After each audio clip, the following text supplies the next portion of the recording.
Netflix just released a new documentary called Maternal Instinct. It covers one of the most disturbing true crime cases in recent memory.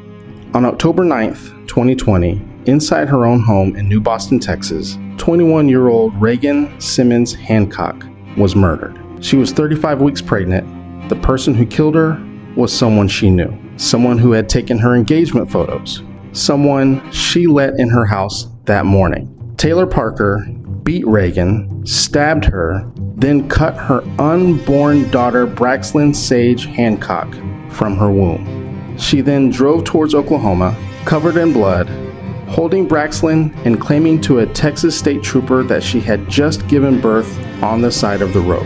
And what makes this case even more disturbing is that Taylor had spent 10 months building up to this moment.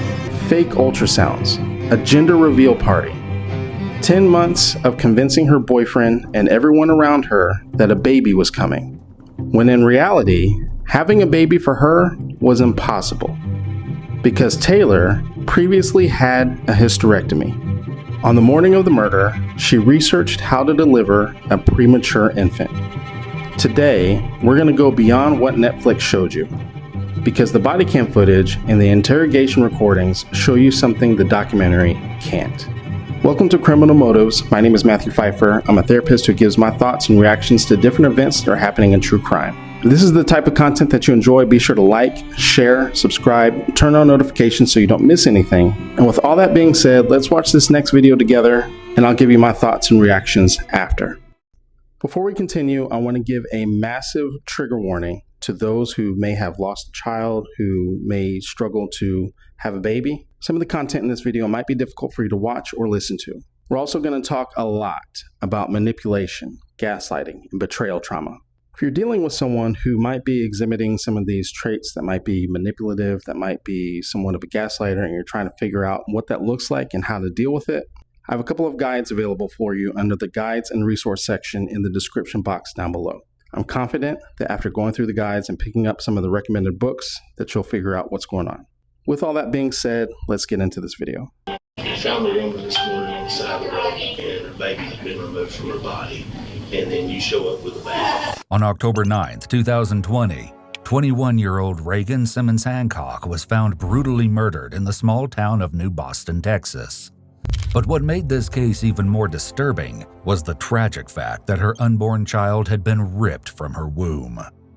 But if authorities thought they had a lengthy investigation ahead of them, they quickly found that wasn't the case. Another baffling revelation surfaced on that very same day, leading them right to the monster who had been hiding in plain sight all along. Around 12 in the afternoon, 27-year-old Taylor Parker was pulled over by a Texas state trooper in what began as a routine traffic stop. However, the officer was shocked to find a bloodied Taylor holding who she claimed to be her newborn infant. She states that she's just given birth and needs to be taken to the McCurtain Memorial Hospital in Idabel, Oklahoma, less than an hour away. Taylor states that she will not allow treatment for the child under any other place of care. When she arrives at the hospital, Idabel police are quickly notified of the bizarre chain of events, and they suspect that Taylor may be attempting to hide a monumental secret. This is a big deal. Yeah. Okay, yes. Are you ready? I'm coming. Is she trying to leave? She's going to say she's in there. Oh, well, there's two in there. One is ours. That's what's ours. Okay. Do not let her out that door. So she shows no signs. You can't check for hemorrhaging. What is HCG? It's a hormone that is secreted by the placenta only. Okay. And if there's a baby in there, the HCG is what the hormone that mandates going and getting the nutrients and bringing it to baby. Okay. So it's in mama's blood, mama's urine, mama's everything. Okay. And it stays up for 6 weeks. Okay. All right. It's taken off. You don't want no part. Huh? You don't want no part of this. He took off. He's the OBGYN. Yeah, I was going to get called up resuscitating the baby. What did we step into? Oh, it's interesting. So Kidnapping almost. I think it's going to be that. Yeah, because we've had Lamar County called here too. Lamar County, I talked to Texarkana, and then Bowie County. So when I'm talking and they're talking, I don't understand. They've never done this before. Why are they keeping me? I was like, hey, I'm just the ER doc here. I said, I don't know why you're not up and up. Okay. She's in there. She refuses to have a vaginal check to make sure she's not hemorrhaging. They've done an ultrasound and HCG, and it doesn't show that she's been pregnant. Okay. They have the placenta. Where's she? She is in the room. She You're is not letting her leave? no. Authorities make their way to Taylor's room, where an unbelievable truth is about to be revealed. Hey, okay. Thank God. She's on the phone now with her boyfriend, so I'll try to sidetrack her a little bit. He's an hour away. Okay. I can sit with her. Well, that's what Chad wants to do. Just talk with the ER doctor. They took blood work, HCG levels, which is a hormone. It's not showing she was pregnant. Yeah, she said it was And they're saying that the placenta, they can send the placenta off for test and whether it comes back to her or not. She won't let her do a vaginal exam to make sure she's not hemorrhaging. So she won't let her. Hey there. What's your name? Taylor Parker. Taylor? Hey, my name's Chad Stansby. I'm a OSBI agent up here, and I heard you brought your baby in. Did you give birth on the side of the road or something? Yes, sir. Oh, okay. Yeah. Where was that here? In Curtin County? No, it was in DeKalb. DeKalb down in Texas? Yes, sir. Oh, okay. So what happened this morning? Did you just go into labor on the side of the road? No, I was supposed to ride with my fiance, and we own a hog buying facility, and we were gonna come through here, but I was having contractions and stuff and wasn't feeling good, so I stayed at home and told him we would just meet here after he dropped the hogs at 7, and he got tied up. I mean, he's on his way. Okay. All right. Now how did you get here? Did you drive yourself? No, an ambulance brought you? me. Yes, okay. LifeNet. Oh, okay. Taylor states that her fiancé, Wade Griffin, will arrive shortly at the hospital. The nurses said that you weren't going to let the doctor check you to make sure you weren't hemorrhaging or anything. They did an ultrasound. The hemorrhaging is the bleeding. Whether you're passing clots or not passing clots, it's really good to have you checked for that, because I know I was passing massive clots and they were about to start giving me blood. That's why they're wanting to check out, any damage, and check to make sure you're not bleeding inside internally. That's why they're wanting to make sure. That's okay, that's fine. I didn't know it was a big deal not to want the guy to do that. No, I mean, if you don't want to, that's up to you, but that's why they're wanting to check, just to make sure. Make sure you're okay. Yeah, I mean, that's a big deal. I mean, you've got blood all over you and all over your fingernails, and I mean, that's a pretty intense thing. Having it on the side of the road. Yeah. It's scary. You want to make sure you're okay. Although Taylor is covered in blood, some of it may not be her own. Did I do something wrong for them bringing me over here? What did you have? Did you have a boy or a girl? A girl? A girl. Okay. Did that a name yet? Clancy Gale. Clancy Gale. That's a nice name. It is a nice name. Do you have any other children? I have 2. Do you? How old? Emerson's 10 and Trey's 6. Taylor, here's the deal. I'm just going to be up front with you. I've been talking to the DA down in Bowie County, and they've been working on a case down there. And we know that you had a hysterectomy some time back, and that you claimed to be pregnant for a while, but that you really weren't. So we're trying to figure out where this baby came from. But you didn't give birth this morning. What do you mean? That's what I just said. You didn't give birth this morning. And we want to know where this baby came from. So what happened? I just told y'all what happened. Okay. What's the doctor going to find when he comes in and checks you? Is he going to find you just gave birth? They can tell. When he looks, he can tell in about a second if you gave birth or not. Okay. Taylor states that the doctor will be able to confirm her pregnancy claim, but the truth can only remain hidden for so long. Taylor, we found the woman this morning on the side of the road, and her baby had been removed from her body. And then you show up with the baby, and the information is you've had a hysterectomy. There's no way you could have been pregnant, even though you've been telling people for a while you've been pregnant. There's no way you could have been pregnant. And I didn't hurt anybody on the side of the road. well, I'm not saying you did. I'm just saying that there's a woman that had her baby removed from her body. Her body's found on the side of the road. I didn't say you did. I just want to know what happened, where this baby came from. Taylor goes silent. Who was the lady? Do you know who she is? I don't know what lady you're talking about. Okay. A few moments later, the doctor conducts a physical examination. The results prove that Taylor is, in fact, being deceitful. So, it surely doesn't look like a baby came out of there. It doesn't look like she had a baby. It doesn't? No, Okay. does not look like she had a baby there. Although the authorities anticipated the doctor's findings, they're shocked nonetheless, and they have only scratched the surface, considering the other revelations that will soon come. Essentially what we have a dead woman down in Texas, and you took the baby out of her, which caused her to die. And my question is Taylor a cold-blooded murderer? Or was it something else? I mean, sometimes people have, they go through depression and, some mental issues and things. Causes good people to make bad choices, right? And that's kind of where I'm here at today.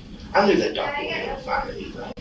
Because I already know a lot of things I ask, I already know the answer to before I ask. I tell you, most of the people are going to assume the worst. They're going to assume you're an evil person and that you just butchered this lady and left her to rot on the side of the road so you steal her baby. I don't think that was the case. I mean, you don't seem like that type of person, man. I didn't kill anybody. Where'd this baby come from? We're past all of that. Taylor, we're past that. I did not kill anybody. I didn't kill anybody. So was she alive when you left? I wasn't with her. Taylor sticks to her story, still claiming that the child is hers. Right now, the DA down there who I've talked to believes that you're a cold-blooded killer and that you plotted for the last 8 months to murder this woman and steal her baby. And right now, the evidence is there. They can prove it without a shadow of a doubt that that's what happened. They can prove that you murdered that woman. How heinous is it? Some woman, everybody's happy, they're having showers, and then somebody comes along and cuts her damn baby out of her gut. That's what we got right now. And that's what you need to understand. That's the point where we're at. We're past all this nonsense about, I wasn't there, I didn't kill nobody. We're past all of that. We know it. We know you did it. There's no doubt whatsoever. You didn't mean to hurt her. Pretty sad she's dead.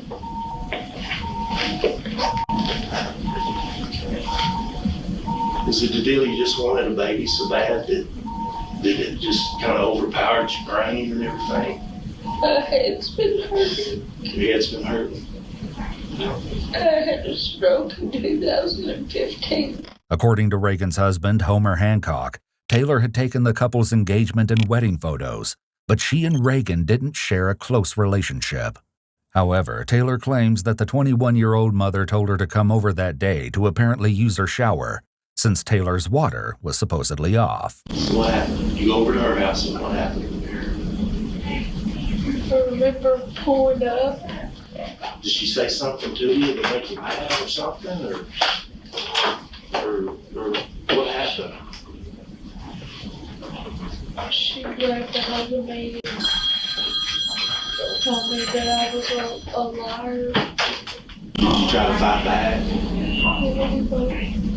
We both fought back. You both fought back? We both hit each other.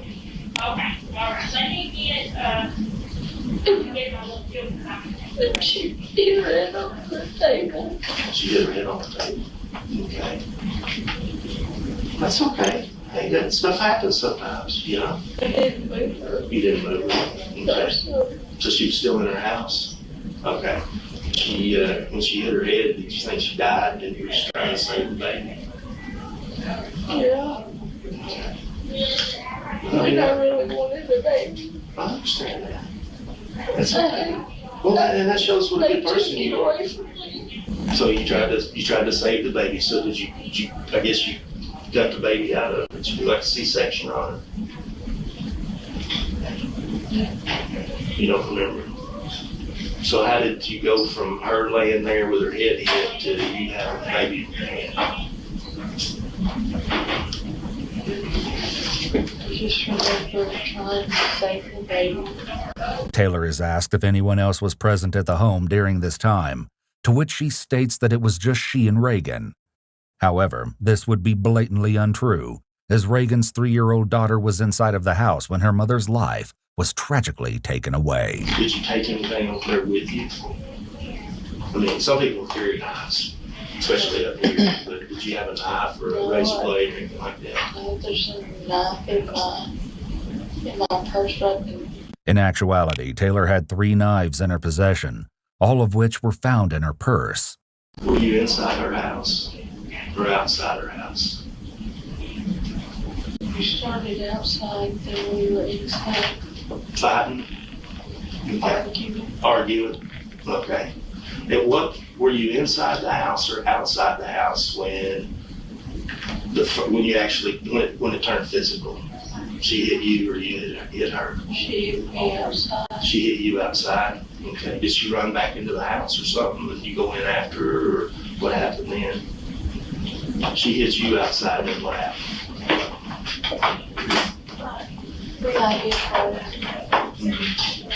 And she grabbed a hold of my hair and shoved me in the garage. Because I remember her hollering, Jennifer. Who's Jennifer? I don't know, that was just the name she was hollering. Now what's her name again? The lady you went over to see?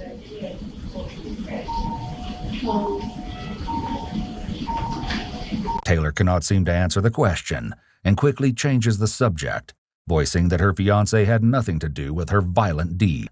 So, you go into the living room, y'all fight some more? Continue fighting? I know that. I don't know what happened. That's okay. That's why hey, listen, Taylor. Oh, God. If I believed that, I wouldn't be spending time talking to you. Oh, shit. I'm just trying to get to the bottom of it, right? Why did this happen, right? So, why did she call you a liar? What was that about? The baby. Her baby? What about it? Why would she call you a liar about the baby? Once again, Taylor can't remember, but goes on to state that Reagan had stabbed her in the hand with a knife. Right there, she got me the tip of it right there. Okay. I just remember hitting her.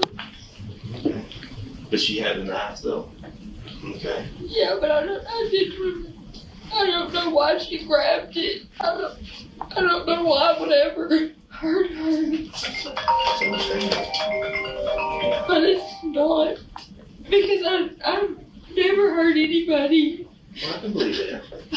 I don't have a record. I can believe that. She hit you with, apparently picks up something, hits you with something heavy. You're not sure what it was. And there was blood. Did you stick her with the knife? Or No, she fell with the knife because I shoved her. Okay, so she get the knife back from you? We both had it in our hands a few times. Oh, okay, I'm just trying to get it right in my head, you know what I mean? So. She told me that I was gonna rot. And that she'd kill me. Okay. If I touched her again. and she's got the knife. Did she fall on the knife?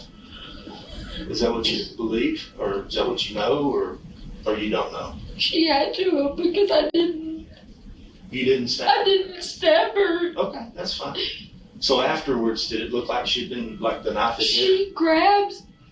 She grabbed something and started smacking herself with it and told me that they would believe I did it. Oh, okay, so she started hitting herself with something. In Reagan's last moments, Taylor asserts Reagan stated that she was dying and wanted Taylor to take her baby. Do you remember cutting her open to get the baby out? Did you have much trouble getting it up, cutting her open? You did? Okay. So you take the baby out of her stomach, is that right? It fell out like she was pushing, Mm-hmm. and it come out. It come out of her vagina? No, Or out of her stomach? Okay. All because right. it was. She was still in the sack. Oh, okay. All right. So it comes out of her stomach and it's still in the sack. Did you have to pull the sack apart to get the baby out? Yeah, to pull it open and turned her over and started smacking her back. Mm-hmm. Wade said that you've been telling him you were pregnant for a while, for the last 8 months. Why have you been telling Wade you were pregnant? It's just you wishful thinking and you really just want to be pregnant that bad? Or what was the deal there?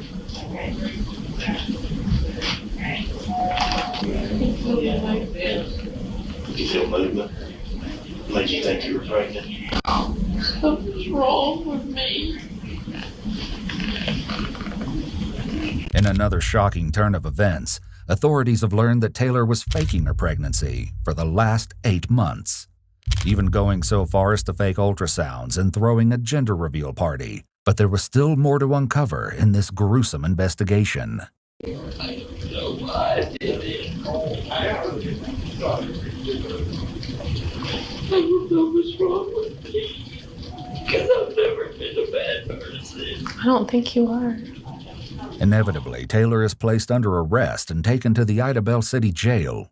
Sadly, Reagan's baby, Braxlyn Sage Hancock, did not survive. Though Taylor made it seem like her victim's death was somewhat of an accident, a startling piece of information indicates otherwise. On the day of the murder, she researched a video of a physical exam showing a preterm infant at 35 weeks gestation being delivered. Reagan was 34 weeks pregnant. When authorities recovered her body, it was clear that she'd been severely beaten and had suffered hundreds of slashing wounds. In November of 2022, Taylor was convicted of capital murder and kidnapping. All right, welcome back. So this documentary, if you haven't seen it yet, it is, in my opinion, very well put together, in particular for someone like me who's very interested in people who are on the cluster B spectrum. If you're not familiar with the cluster B spectrum, that is a spectrum of personality disorders that includes narcissism, borderline personality disorder, antisocial personality disorder, histrionic personality disorder. And when people exhibit certain traits, it can cause a lot of friction in their life and definitely in the lives of the people who are around them. I'm not going to go through all of what that means in today's video, but I will tell you that being on the cluster B spectrum can cause people to be more manipulative.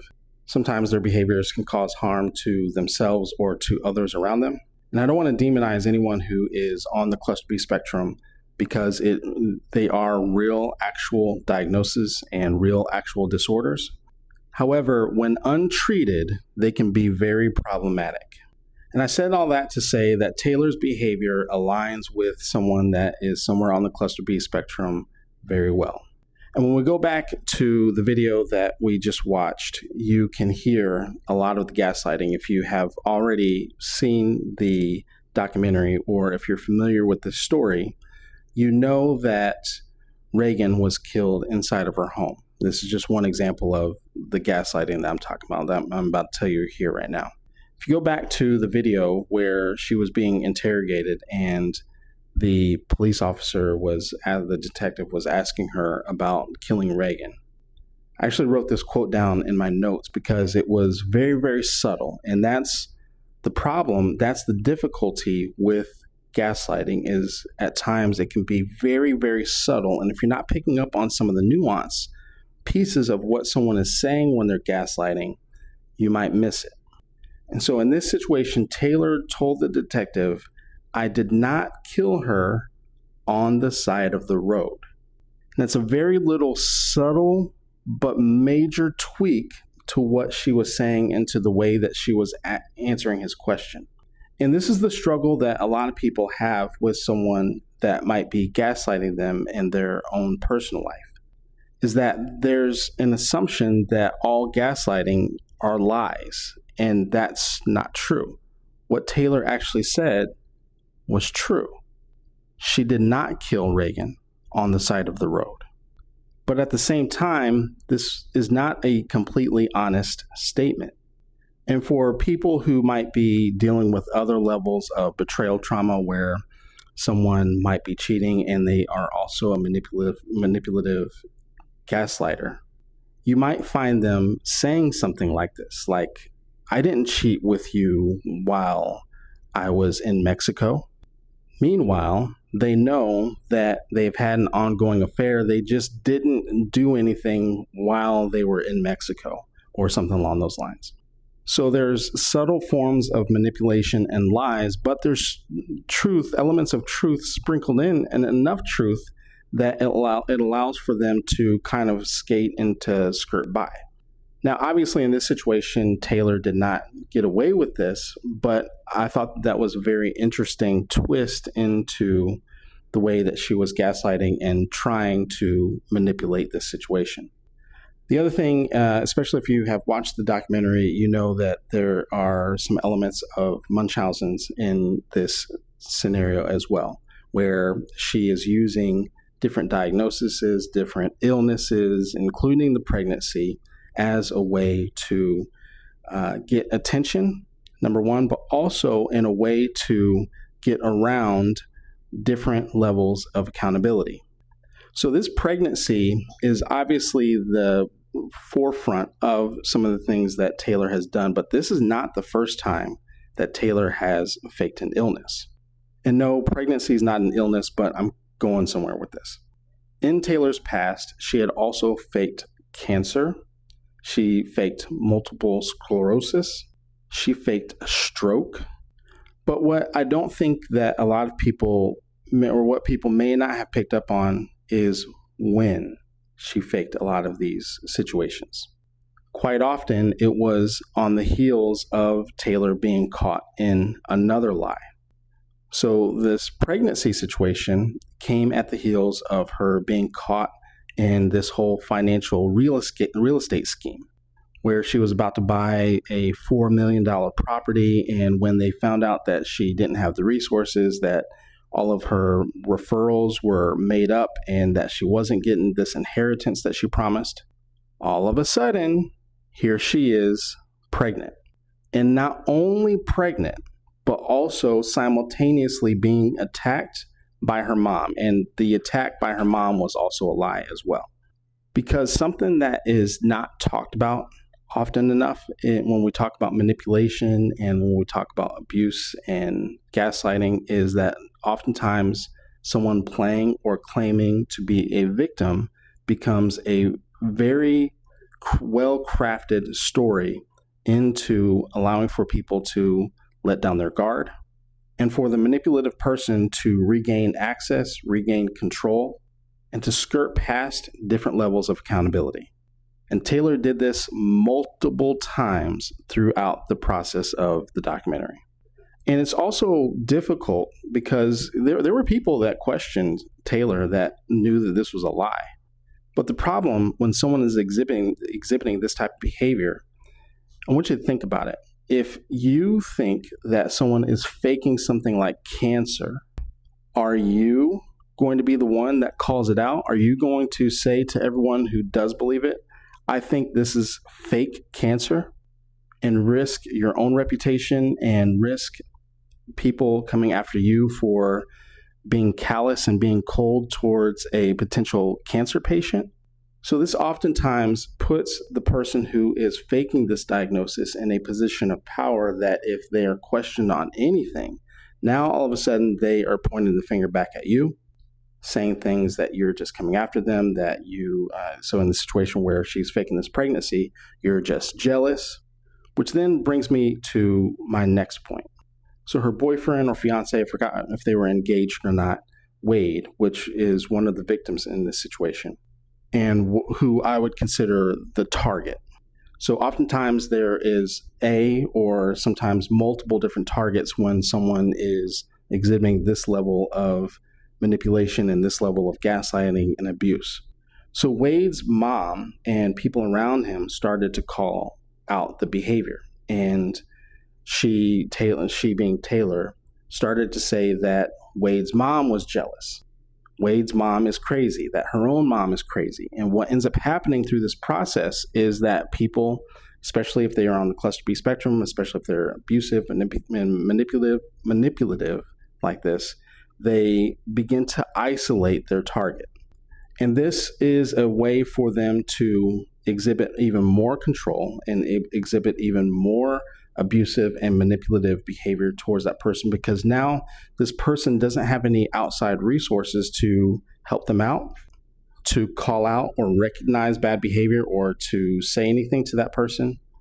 And so the manipulative person now has complete dominance and complete control. And usually by this time, they have control over the finances. They have control mentally, physically, emotionally over this person. I mentioned earlier about guides that I have in my description box down below, and this is a process of trauma bonding. And what happens oftentimes is that people think that if they continue to call out the behavior, that the person will eventually just admit it or will just come clean. If you watch back at this footage that we just watched, you see how much further she actually goes deeper in the hole the more that they ask questions. And when you're one-on-one with this person, now keep in mind, when you're in close proximity like Wade, where you're in love, and when this is your fiance, your wife, your husband, it's actually easier for you to believe the lie. You actually want to believe the lie. Because keep in mind, Wade wants to have a baby with her. He's in love with her. So it's easier to believe the lie. It's also easier to believe the lie because who in their right mind would lie about a pregnancy? We've heard about people lying about a pregnancy, but to this extent where they actually have a belly, where they're coming up with sonograms, where they're going to doctor's appointments. Obviously, she faked the doctor's appointments. Who in their right mind lies about cancer or multiple sclerosis or strokes? And so, like I said earlier, you now become the butthole for calling out or questioning this. And it's a lot easier for you to just believe the lie and believe that there aren't people or no one would go to this level or this extent to manipulate or lie. And so you start to kind of question your own sanity through this process, because you know what you see, you know what you're experiencing through this process, you know what people are telling you through this process, but you also are questioning your own reality, which is now a part of gaslighting and creates what's called cognitive dissonance. And when you don't struggle or you don't understand cluster B spectrum, it's difficult to understand that someone could go to this level and to this extent simply for attention, simply for control, and simply to just play victim, just to watch how things are going to play out around them. And sometimes even the situations around you now become a question. Your entire world is not just one-on-one that this person is lying to you.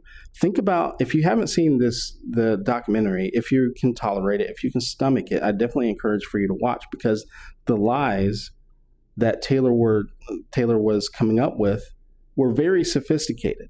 It wasn't just lying to your face. It was, we can't go to the hospital because there's a bomb threat at the hospital. Knowing that she's the one that called in a bomb threat because she didn't want to go to a doctor's appointment because she knew that it would be found out that she was not pregnant. So I want you to think about how cynical that actually is. that instead of her actually just telling the truth and coming clean, she would much rather call in a bomb threat to the hospital than to ever tell the truth.